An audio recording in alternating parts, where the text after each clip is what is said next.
Hey everyone, and welcome back to Fox and Forge Farm. It's almost winter here, but you wouldn't guess it looking at our gardens.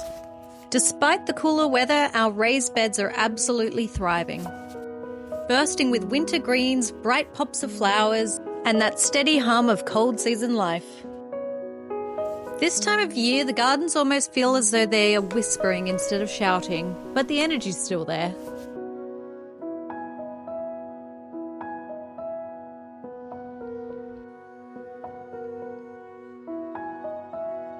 And just because things are cooling off doesn't mean we've stopped the projects on the homestead. In fact, I think we've actually increased them. The slower plant growth allows us to get so much more done around the homestead other than just pulling out weeds and processing harvest.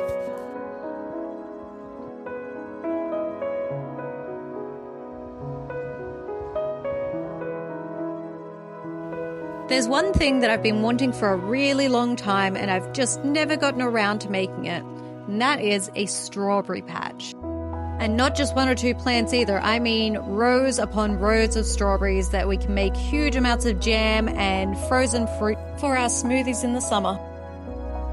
Well, I was looking at buying some more strawberry plants the other day because I thought I only had like 7. Turns out I have about 50, and some of those I haven't even divided the heads. So this will be our new strawberry patch for now. The kids are already so excited to be able to harvest hundreds of strawberries from these new plants in spring and summer. Just a few weeks ago, I planted potatoes, corn, chickpeas, garlic, soybeans, and red kidney beans. And honestly, I'm amazed. The growth is strong, the plants look happy and healthy, and everything is off to a great start. I always find it a little magical watching those first shoots coming through. I'm so pleased with how the winter garden is growing. However, that does not mean that we're finished. We're busy adding even more in-ground beds for a bigger, more resilient food system. Naturally, this includes putting in another potato bed, so we now have approximately 160 potatoes planted because I know where my priorities lie. In addition to the new potato bed, I'm also clearing out this top back section, so it's going to be more of an L shape than a straight line.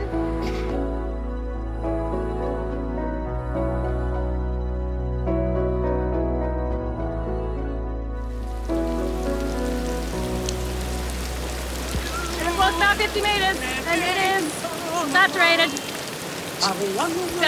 Definitely wet. I should have gone with my initial instinct to do some blacksmithing instead, but I thought I'd try to get the garden done. That is not happening today, I think. But I don't know if you can tell how wet that is, but it is a little damp. Little damp.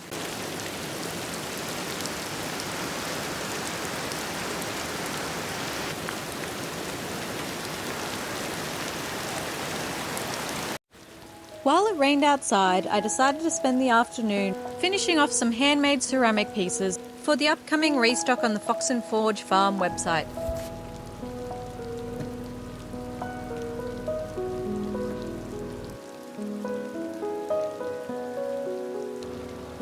I've also been working on a self-irrigating garden pot. The plan is to film another little video on the oil that I made. So today, while it was still wet, it seemed like the perfect opportunity to get this job done. And just as I was finishing off, I caught this massive wasp pulling away a huntsman spider right across our veranda. Nature really doesn't stop for anything, does it? Don't mind the mess everywhere at the moment. We are in the middle of cleanup mode, unfortunately. I feel like that's the mode we live in on a homestead. At the back there, along with the slippery dip my kids were playing with the other day, is the veggie patches that I've just dug and the other raised beds right next to them.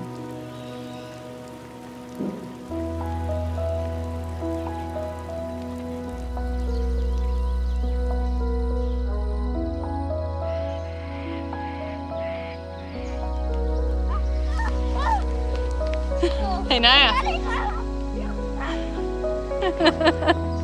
With the rain fading away to a memory, it was time to get back out into the garden to continue my work expanding on our veggie patch.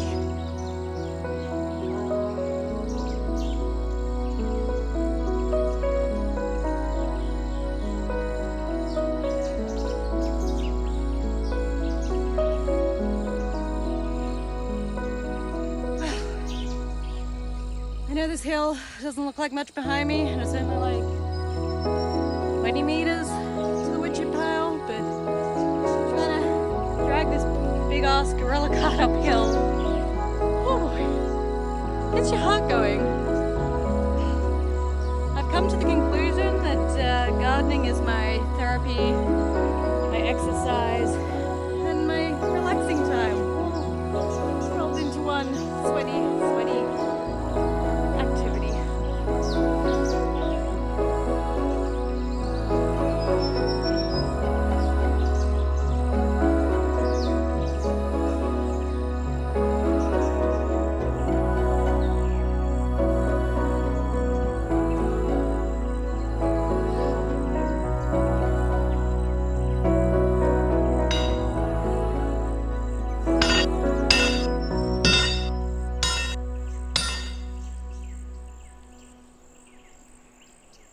Alrighty, the sun has come back out finally, and I've been working on a whole another big section right next to it.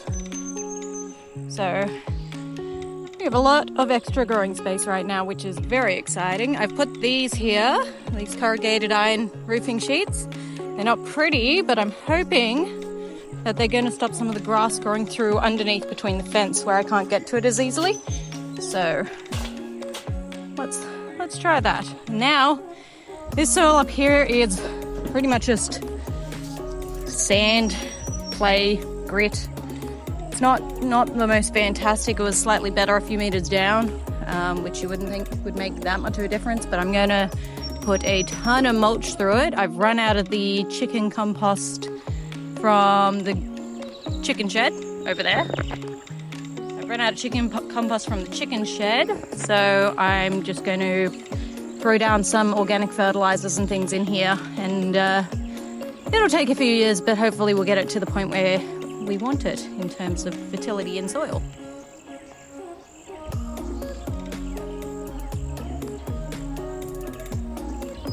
Check out these big boys. Found probably so far about 30 of these, similar size, some of them bigger.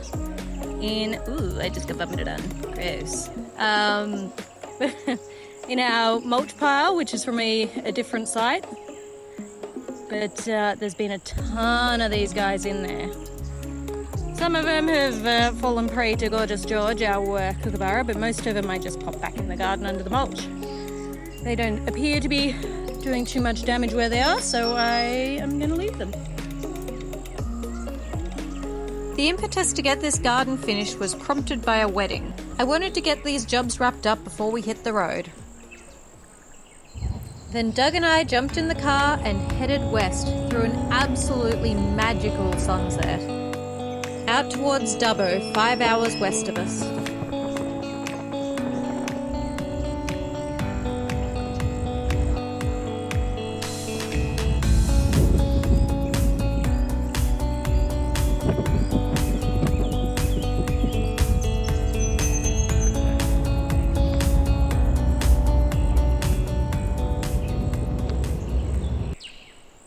On the way, we rolled out our swag at a quiet little rest stop and slept under the stars.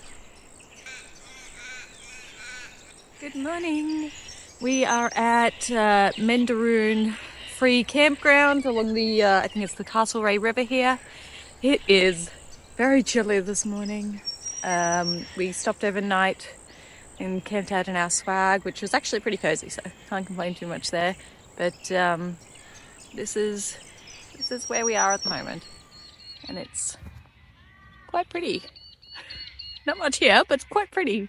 The campsite has a toilet and a shower. It's cold water, but you know, can't complain. There is some frost on the ground this morning, hence my poor little toes are ice blocks. I should go put some proper boots on.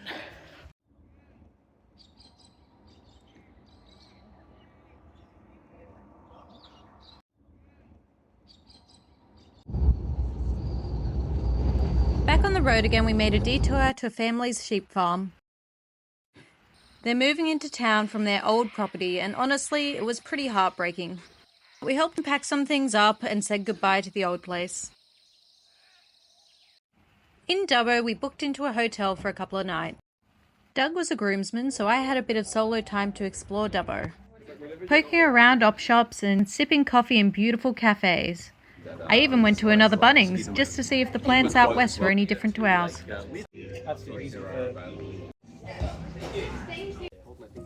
Now, call me boring, but I'm not usually one for weddings. I worked too many of them when I was younger. But this one? It was honestly the most fun I've ever had at a wedding. The bride and groom were absolutely radiant and just so thrilled to be getting married to each other.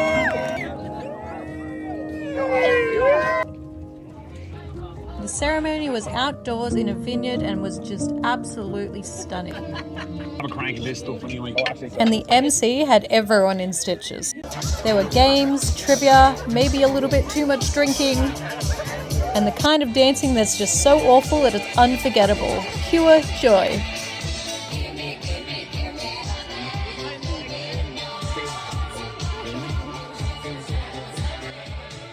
It was a long drive back home again, but well worth it.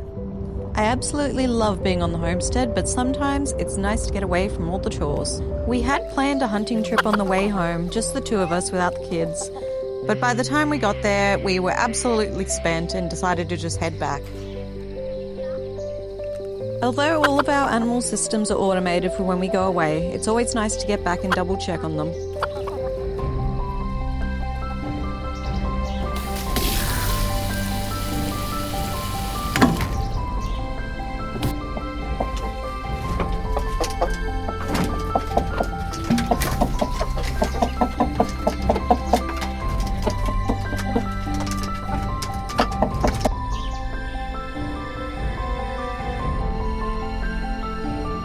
And so it was time to get back to it. The new garden beds had had a few days to settle, and the kids and I had work to do. Planting rows of beautiful little seedlings, each one a promise of what's to come.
Hey buddy. So for most of our seedlings that we have here, I usually start them from seed.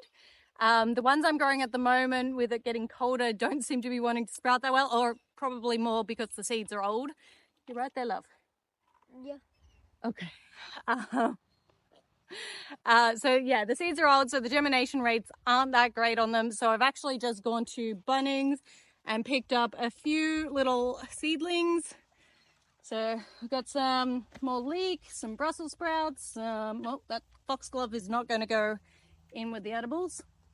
Cabbage, broccoli. What's that one? Cauliflower. And a few other bits and pieces. So we've just done a few rows. Mom, and I'll start planting. Hang on, Bear. I'm trying to do a thing.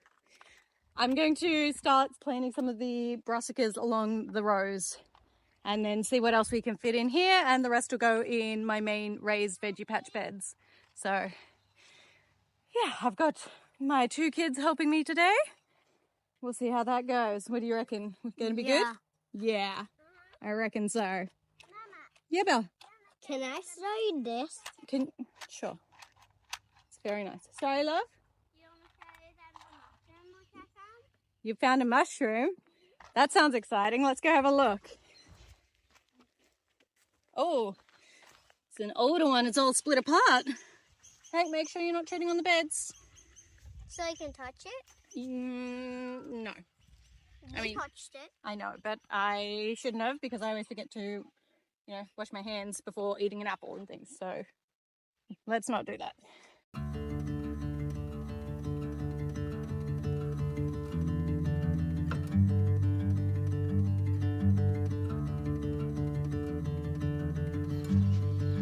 These are zinnias that I've dug out of the lawn around the place from earlier in the season. I'm just planting them all around the property so that we get some beautiful colour throughout winter, hopefully. If you keep deadheading these little guys, they tend to flower for ages.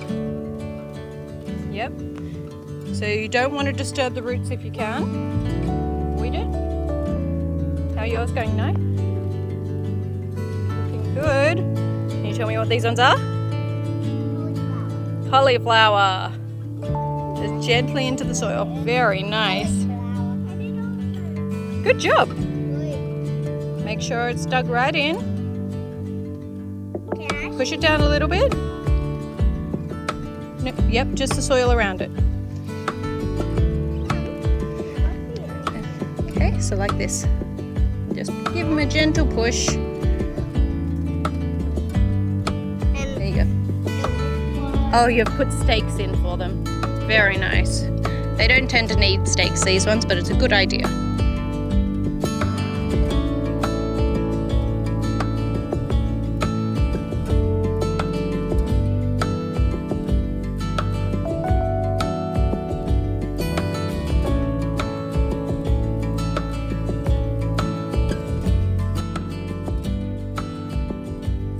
I want my kids to grow up with knowledge of things that many of us had to learn the hard way. From soil health and gardening to nutrition, food preservation, foraging, hunting, and survival skills.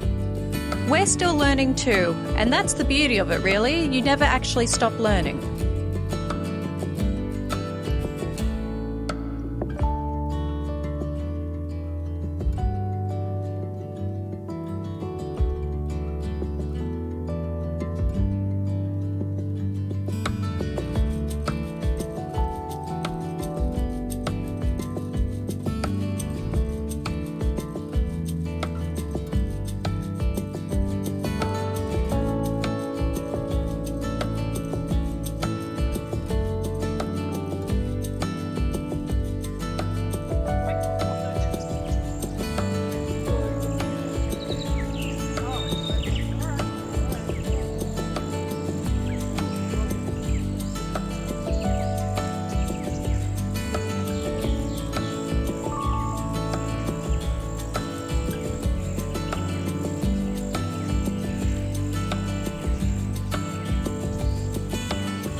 After a long and satisfying day in the garden, the beds were tucked in and resting, and there was just one more lesson to teach. A favourite of ours, especially on crispy winter or autumn afternoons.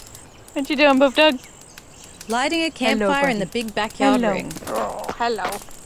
I like to take these opportunities to let my kids practice lighting small fires within the ring. That way, I can teach them about safety, resilience, and lighting a fire under any conditions. As a family, we head out deep into the bush very frequently. So I like to know that my kids Do have the they? survival skills necessary to keep them safe if they ever somehow That's get fair. split up I from the can't blame party. them. You guys have done a great job, haven't you? Very good fire starting.